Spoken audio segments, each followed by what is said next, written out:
Class 8 chapter number 2 understanding secularism. आपने chapter number 1 में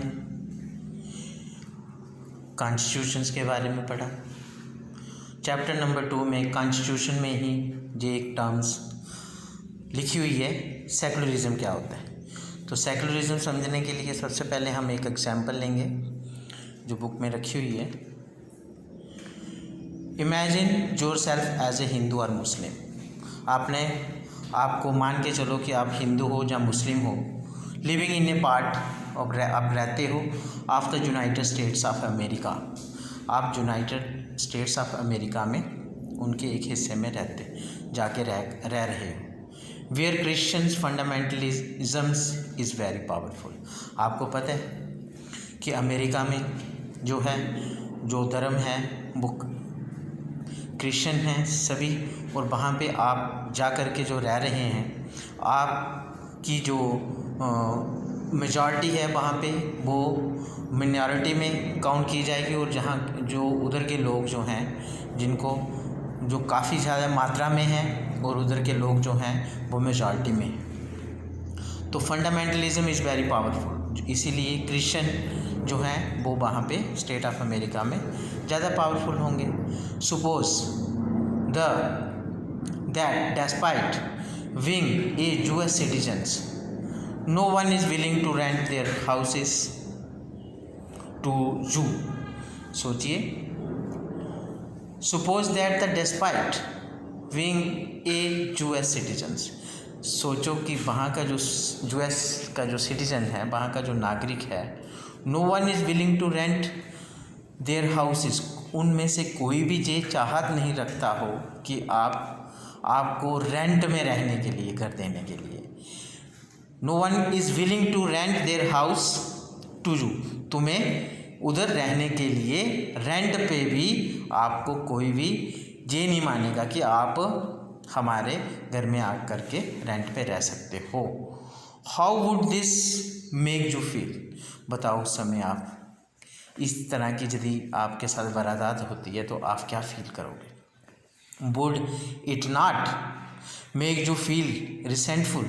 क्या तुम्हारी ये फीलिंग को ये एक गुस्सा नहीं आएगा क्या कि हम भी एक इंसान हैं और जो वो रह रहे हैं अमेरिका में वो लोग भी तो हमारी तरह ही एक ह्यूमन बीइंग है, तो ऐसा क्यों? तो आपको रिसेंटफुल फील जो है वो आपकी फीलिंग में गुस्सा आ जाएगा कि ऐसा क्यों है। What if you decided to complain? यदि आप ये सोचोगे कि हम कंप्लेन देंगे अगेंस्ट दिस डिस्क्रिमिनेशन, ये जो डिस्क्रिमिनेशन आपके साथ हो रहा है सोसाइटी में उधर यूएसए में, तो आप चाहते हो कि मैं इसके खिलाफ जो है कंप्लेन जो है वो दूँ जाके पुलिस स्टेशन में या किसी भी कानूनी दायरे पे। Were told to go back to India, तो वो कंप्लेन आपकी जो है वो तो नहीं कोई लेगा, लेकिन आपको ये कहा जाएगा कि आप वापस हिंदुस्तान चले जाइए। Would this not make you feel angry? जब आपको और ज़्यादा गुस्सा आएगा तब कि कैसा देश है, कैसा कानून है जहाँ पे इंसानों की जो है वो कदर ही नहीं है। योर एंगर, तुम्हारा गुस्सा, कुड टेक टू फॉर्म्स, आपका गुस्सा दो तरह की धारणा ले लेगा। First, you might react by saying that Christians should get the same treatment in places where Hindu and Muslims are in a majority. आप उस समय आपका गुस्सा जो है वो एक तो ये सोचेगा, एक गुस्से की एक फॉर्म ये सोचेगी कि क्रिश्चियनों को भी इसी तरह का ट्रीटमेंट करेंगे हम उस जगह पे जहाँ पे हिंदू और मुस्लिम की मेजॉरिटी होगी, इनको भी वहाँ पे हम कोई भी किसी भी तरह का कोई भी ह्यूमैनिटी नहीं दिखाएंगे। This is a form of retaliation. देखो कितना अच्छा वर्ड आपको इधर से मिल गया कि रिटेलिएशन मीन्स क्या हो गया? रिटेलिएशन का मतलब हो गया कि जैसा कोई करेगा वैसा ही आपने वापस उसको वही उसी तरह का बिहेवियर शो करना है, तो this is a form of retaliation. Okay, are you might take the view that there should be justice for all, और you might take the view that there should be justice for all. दो जहाँ तो फिर आप ये कहोगे कि there should be justice for all, सबके लिए अन्याय होना चाहिए। ये बिल्कुल इनकी धारणा जो है, इनकी गवर्नमेंट की जो धारणा है अमेरिका में, ये जस्टिफिकेशन नहीं है। You may fight starting that no one should be discriminated, और आप उस समय उठ खड़े हो जाओगे कि इस तरह का जो डिस्क्रिमिनेशन है ये नहीं होना चाहिए। No one should be discriminated, किसी के विरुद्ध भी कोई भी जो धारणा है किसी के विरुद्ध नहीं होनी चाहिए। Against on ground of their religious practices और बिलीव्स, और आप ये सारी की सारी धारणा अपने धार्मिक प्रैक्टिसेस और उनके ऊपर जो विश्वास है उसके बीच में जे लोगों को समझाओगे कि ऐसा कोई धर्म नहीं होना चाहिए जिस धर्म में इंसानियता को बिल्कुल दरकिनार किया जाए। This statements rest on the assumption that all form of dominations related to religion should end. देखिए, जो ऊपर आपने अजम्पशन लिया कि यदि ऐसा हो, ये स्टेटमेंट जो है कि all form of the domination related to religion, देखो कितनी ये सारी की सारी, देखो इसमें क्या चीज़ अलग थी, अलग सिर्फ कितना था कि हम हिंदू या मुस्लिम थे और वो क्रिश्चियन थे। मतलब धर्म को लेकर के ही, धर्म के ऊपर ही उन्होंने डिस्क्रिमिनेशन होके और अपने आप को वो डोमिनेशन फील करके ही हमारे साथ ऐसा व्यवहार किया उन्होंने कि जब हमने यूएसए में उनसे एक रेंट पे उनका हाउस लेने की कोशिश की तो उन्होंने हमें हिंदू या मुसलमान समझ के वो दिया ही नहीं हमें। तो this is in sense of secularism कि should end, religion should end, धर्म जो होते हैं वो related to religion should end all the form of the domination, जो भी फॉर्म्स हैं डोमिनेशन की, चाहे वो पैसे के लेके हैं, पैसे से लेके है, चाहे पॉपुलेशन के हिसाब से यदि उनकी मेजॉरिटी है तब वो डोमिनेशन दिखाते हैं या करने की कोशिश करते हैं। किसी तरह की भी डोमिनेशन जो है उस चीज़ को, उन चीज़ को धर्म के नाम पर ख़त्म करना जो है, यही जो है this is the essence of secularism. Secularism है, इधर से ही इसकी इम्पोर्टेंसी जो है वो बढ़ जाती है कि सेकुलरिज्म होना चाहिए। सभी हम लोग ह्यूमन बीइंग हैं, सभी एक जैसे हैं, कोई धर्म बड़ा या छोटा नहीं है, कोई पैसे वाला बड़ा या छोटा नहीं है, कोई गरीब छोटा नहीं है, कोई मजदूरदार छोटा नहीं है, किसी भी वर्ग का इंसान कोई छोटा नहीं है। तो सेकुलरिज्म जो है is the incense, this is the incense of secularism. तभी सेकुलरिज्म की ज़रूरत बनती है जब इस तरह की वारदातें होती हैं। In this chapter you will read more about what this means in the Indian context. देखिए, हम इस चैप्टर में पढ़ेंगे कि हमारे हिंदुस्तान में इस कॉन्टेक्स्ट सेकुलरिज्म का क्या दायित्व है। Okay, history provide us with many example of discriminations.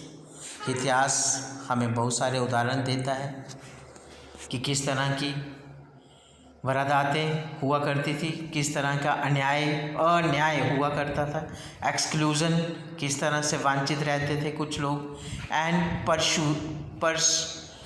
Persuasion और on the grounds of religion, धर्म के नाम के ऊपर हिस्ट्री गवाह है कि किस तरह से डिस्क्रिमिनेशंस, एक्सक्लूजन्स एंड परसुएशंस हुआ करती थी धर्म के नाम पे।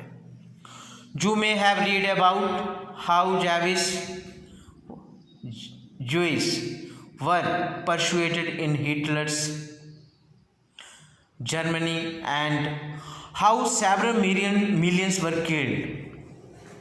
देखिए, आपने पढ़ा कि कैसे जो ज्यूइश धर्म के लोग थे वर परसिक्यूटेड इन हिटलर्स जर्मनी, जो जर्मनी में एक हिटलर हुआ करता था उसके ज़माने में कितनी कितनी बुरी दशा हुआ करती थी जैविस धर्म के लोगों की, and how several millions were killed, और कैसे कई लाखों के हिसाब से उनको मार दिया गया था। नाउ हाउएवर द जैविस स्टेट, आज देखो वहाँ पे जर्मनी में एक पूरा का पूरा पूरी की पूरी गवर्नमेंट जैविस बन गई, जैविस धर्म की बनी हुई। And Israel, Jewish state of Israel, आज उसका एक पार्ट हो चुका है, जैविस का एक पार्ट में जो है वो इज़राइल, वहाँ पे जैविस धर्म के लोगों की गवर्नमेंट है। Treats its own Muslims and Christian minorities quite badly. देखो नाउ, आज जो जैविस स्टेट होने के बावजूद आज उन लोगों का, जिन लोगों को हिटलर के ज़माने में उनकी बुरी दशा हुआ करती थी, उनको कई लाखों के हिसाब से धर्म के नाम पर उनको मार दिया गया, लेकिन आज उन्हीं लोगों का जो है वहाँ पे मेजॉरिटी है।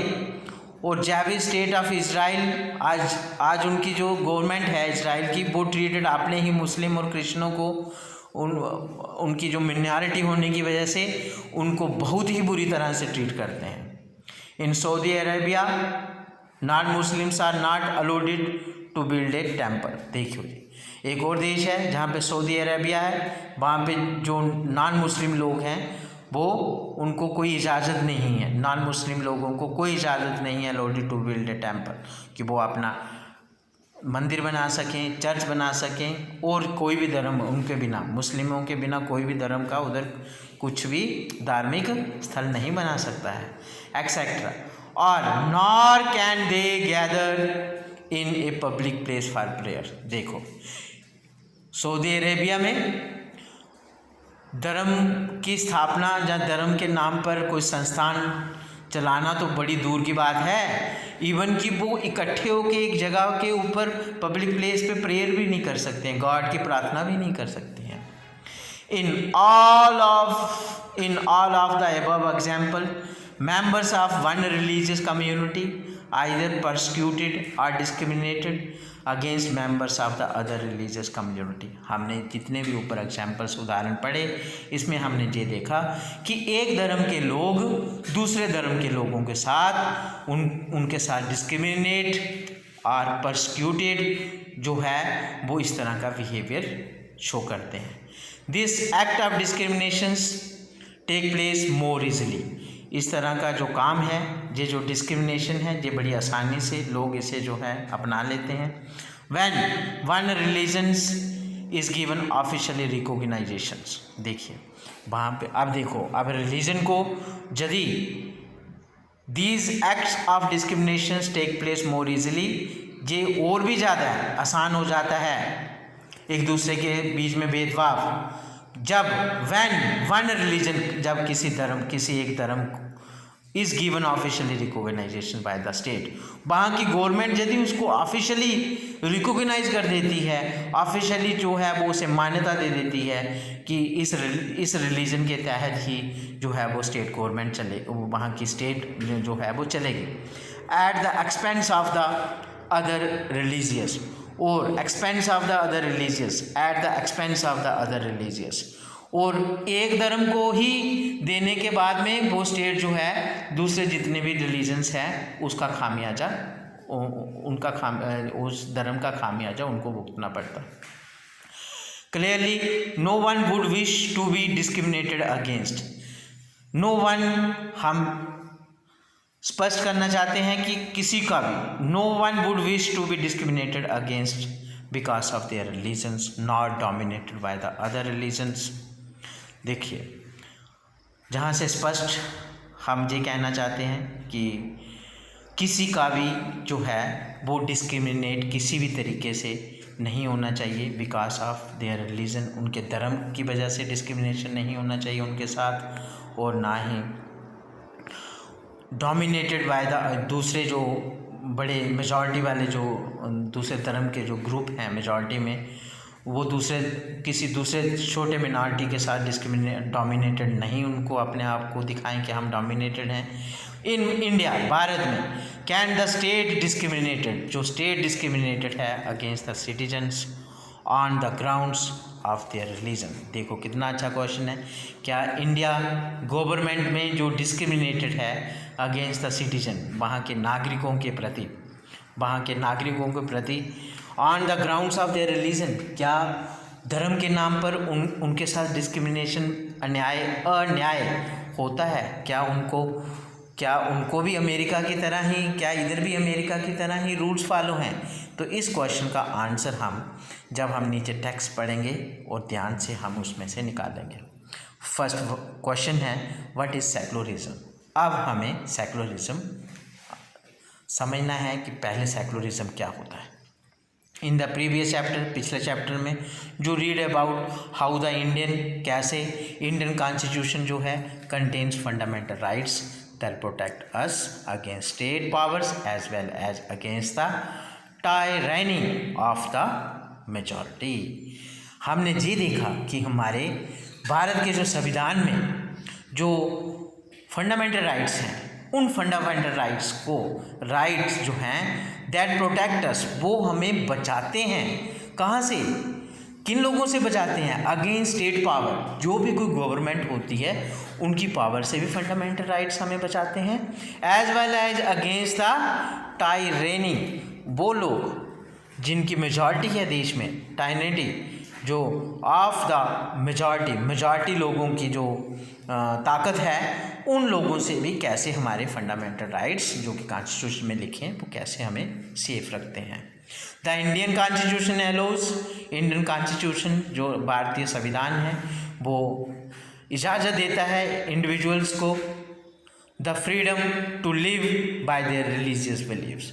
देखो कितनी बड़ी बात है इंडियन कॉन्स्टिट्यूशन के अंदर कि इंडियन कॉन्स्टिट्यूशन जो है वो हर धर्म के लोगों को और इवन कि सिंगल पर्सन को भी एक ऐसी आज़ादी देता है अपने धर्म के, वो किसी भी धर्म को विश्वास में ले सकता है, किसी भी धर्म के ऊपर जा सकता है, प्रैक्टिस कर सकता है एज दे इंटरप्रिएटेड दिस, और उसको वो एक्सप्लेन भी कर सकता है। आपने उसकी अपनी मान मर्यादा है, अपना एक उसके ऊपर विचारधारा नहीं है कि वो कौन सा धर्म उससे अच्छा लगता है, किस धर्म की क्या अच्छी चीज़ें हैं, वो लोगों में जाके प्रचार कर सकता है।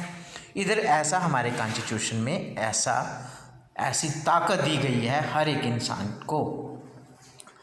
Okay, in keeping with this idea of religious freedom for all, जब हमारे संविधान में जो एक आइडिया जो religious freedom for all the गया, इंडिया आल्सो अडॉप्टेड ए स्ट्रैटेजी, और इसके बाद में भारत में एक ऐसी स्ट्रैटेजी को अडॉप्ट किया गया है separating of power of religions and the power of the state. आगे देखो कि भारत में पावर ऑफ रिलीजन और पावर ऑफ स्टेट को भी अलग तरह की स्ट्रैटेजी बना के रखा हुआ है। Secularism referring to this separation of religion from the state. Secularism जो है वो ये शब्द ये दर्शाता है कि separation of religion from the state, कि धर्म जो है वो गवर्नमेंट से बिल्कुल अलग है। धर्म और स्टेट ये दोनों इकट्ठे नहीं, हमारे भारतीय संविधान में नहीं, इनको इकट्ठा नहीं रखा गया है। धर्म एक अलग विधि जो इंसान के जीवन की है, और जो स्टेट जो गवर्नमेंट है उनको अलग तरह से चलाया गया है। जय हिंद बच्चे, आज हम पार्ट 1 क्लास 8 का चैप्टर नंबर 1 पार्ट 1 इतना ही इसे समझेंगे। और इसमें जो पिक्चर बनी हुई है बच्चे, इस पिक्चर को आपने ध्यान से समझने की कोशिश करनी है। देखो सब भारत में कितने धर्म हैं, जो मस्जिद है, गुरुद्वारा है, चर्च है, मंदिर हैं, और देखो इकट्ठे क्यों रखा हुआ है। The 3 drawing in this chapter were done by the students of your age। ये जो ड्राइंग है ये स्टूडेंट ने बनाई हुई है जो कि आपकी एज के स्टूडेंट्स हैं। They were asked to draw on religious tolerance, और इन्होंने इधर ये हमें समझाया गया है इस ड्राइंग में कि हमें हर एक धर्म को जो है उसकी रिस्पेक्ट करनी चाहिए, उसको मानना चाहिए और उसे हमेशा कॉन्स्टिट्यूशन के अकॉर्डिंगली जो भी हमारे रूल एंड रेगुलेशंस बने हैं उसके आधार पे हमेशा ट्रीट करना चाहिए। इसी से ही हमारा सेकुलरिज्म जो देश है, जो भारत जो सेकुलरिज्म है, उसे हम आगे बढ़ा सकते हैं। थैंक यू बच्चे। ओके बच्चे।